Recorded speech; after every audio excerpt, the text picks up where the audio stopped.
சகோதரி வானதி சீனிவாசன் எடப்பாடி நம்பகத்தன்மையற்றவர், மோடிக்கு தெரியும், எங்க கருத்தை மோடி ஏத்துக்கிறாரு. நீங்களும் அதை சொல்றது உங்க அரசியலுக்கு நல்லது. நம்பகத்தன்மையற்ற எடப்பாடி கிட்ட கட்டம் பலத்துக்குரிய சீட்டை வாங்கி ஆகணும்.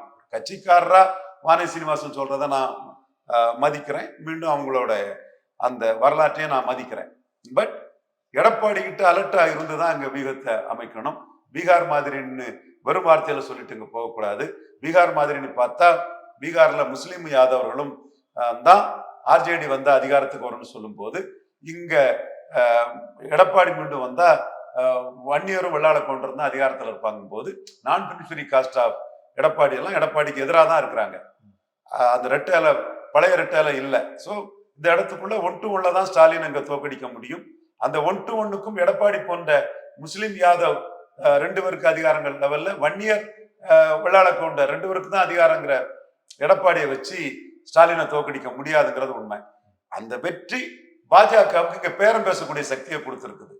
பாஜக இல்லாம இங்க யாரும் திமுக அணியை எதிர்க்க முடியாதுங்கிற கருத்தை ஆணித்தரமா சொல்லியிருக்கலாம். அது எடப்பாடிக்கும் ஒரு ஐ ஓப்பனாக இருந்திருக்கும். அண்ணாமலை அதைத்தான் சொல்லுவாரு.